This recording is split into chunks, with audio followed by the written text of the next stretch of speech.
Certo, vamos direto ao ponto. Hoje, a nossa análise visual mergulha num trabalho simplesmente fascinante do ganhador do Prêmio Nobel Daniel Kahneman sobre como a ciência tenta medir a felicidade humana através de dados reais. E olha só, durante muito tempo, a maneira como os cientistas mediam o nosso bem-estar partia de uma premissa que, por incrível que pareça, pode estar medindo a coisa errada. A gente vai entender exatamente o porquê agora. Certo, vamos mergulhar nisso. Há uns 15 anos, quase tudo que se sabia sobre o bem-estar vinha das respostas de milhões de pessoas a uma variação dessa exata pergunta na tela. Era vista como a medida definitiva da felicidade, sabe? Só que tem um grande porém aí. Essa pergunta pede que a mente faça uma pausa, olhe para trás e avalie o panorama geral. E é exatamente aí que a ciência começou a desconfiar dessa abordagem como um todo. A falha fundamental aqui é que essa pergunta mais tradicional se comunica única e exclusivamente como o nosso eu que lembra. O problema, como os experimentos do Kahneman com procedimentos dolorosos já tinham provado, é que a nossa memória, convenhamos, não é lá uma testemunha muito confiável. Quando a gente confia na memória em vez da experiência real que foi vivida no momento, a gente acaba ignorando o que de fato está acontecendo no dia a dia. Por isso, os pesquisadores precisaram mudar a lente e focar no que chamamos de eu que vivencia. Seção 1. O conto de dois eus. Isso ilustra de forma brilhante aquele conflito interno que todo ser humano carrega. Pense no eu que vivencia como a versão de nós que existe aqui e agora. É a que sente a alegria, a dor, o tédio, tudo no exato segundo em que os eventos acontecem. É a resposta à pergunta: isso está doendo agora? Em contrapartida, o eu que lembra é aquele que anota o placar. Ele não vive no presente. Ele escreve a história, avalia o passado e toma as decisões do futuro com base em lembranças que, na maioria das vezes, são bem imprecisas. Seção 2. Medindo a felicidade em tempo real. Entender essa diferença é o primeiro passo. Mas na prática, como a ciência consegue medir os sentimentos desse eu que vivencia? Afinal, a gente não pode simplesmente viver o dia inteiro sendo interrompido por alertas no celular para relatar emoções, não é? A solução prática foi o método de reconstrução do dia. A ideia é bem engenhosa. A pessoa revive o dia anterior com muitos detalhes. Aí o dia é quebrado em episódios curtos, como se fossem cenas de um filme. Em seguida, avalia-se a intensidade de coisas como felicidade, raiva ou preocupação, numa escala de 0 a 6 para cada cena. A pesquisa mostra que ao resgatar uma situação em detalhes, a pessoa consegue reviver exatamente as emoções daquele momento, entregando um retrato super preciso do eu que vivencia.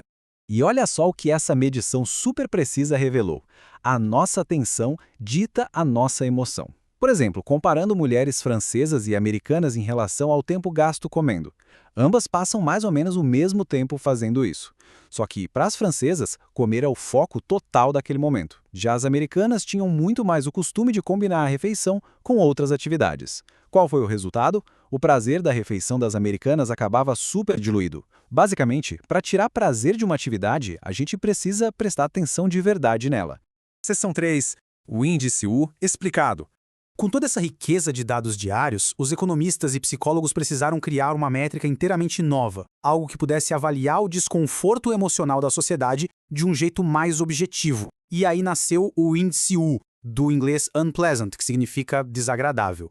É uma definição muito simples, mas revolucionária. Ele mede a porcentagem de tempo que a gente passa num estado desagradável, que é qualquer episódio onde os sentimentos negativos superam os positivos. O grande lance do índice U é que ele não usa uma escala arbitrária, ele usa o tempo. É literalmente o relógio medindo a angústia.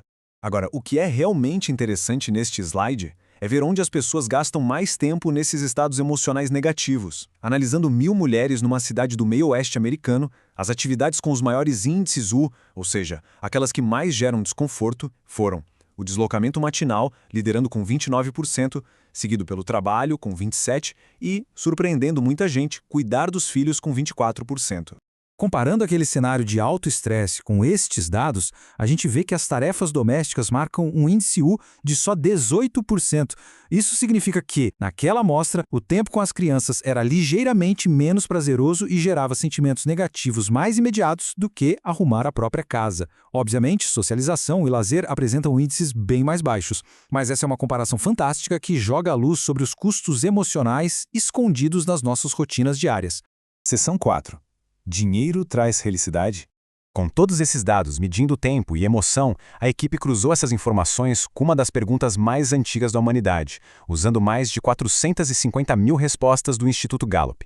Então, o ponto crucial é este número. US$ 75 mil de renda anual por residência em áreas de alto custo. Acontece que a felicidade, ou o bem-estar vivenciado, sobe junto com a renda, mas só até esse exato limite de saciedade. Passando disso, o aumento médio do bem-estar diário foi literalmente zero. Ganhar mais do que isso até melhora a nota que a mente dá para a vida como um todo, mas não muda absolutamente nada o humor real no dia a dia. E os dois extremos financeiros moldam a experiência de jeitos bem curiosos. A pobreza severa age como um verdadeiro multiplicador de miséria. Ela amplifica de forma drástica os efeitos de outras desgraças da vida, como uma doença ou um divórcio. Em contrapartida, a alta renda traz um efeito colateral inesperado. A riqueza compra experiências incríveis, mas reduz muito a nossa habilidade biológica e psicológica de curtir as coisas mais simples, tipo o prazer de comer uma barra de chocolate.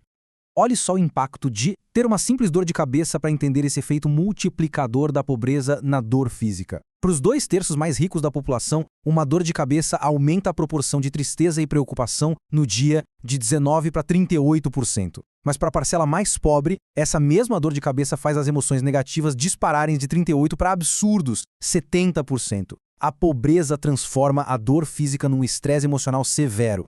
Seção 5. Tempo bem gasto. Vamos avançar para ver como isso se constrói na prática e afeta escolhas de longo prazo. Afinal, a gente precisa aplicar isso no cotidiano. Nossos dois eus reagem de formas totalmente diferentes às decisões que a gente toma. A educação superior faz o eu que lembra dar uma nota altíssima para a vida, mas muda muito pouco o humor do dia a dia. Ter filhos traz níveis bem altos de estresse para o eu que vivencia, mas isso não destrói a avaliação geral da vida. E a religião? Aumenta a positividade e reduz o estresse diário, mas não diminui muito os sentimentos profundos de depressão ou preocupação. São medidores totalmente separados.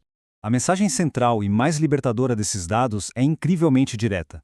O uso do tempo é uma das poucas áreas da vida onde a gente tem controle tangível.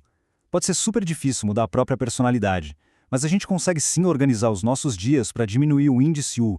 Isso quer dizer reduzir ativamente o tempo gasto no trânsito, trocar o lazer passivo, como ficar só na televisão, por um lazer ativo e realmente dedicar atenção plena àquilo que estamos fazendo.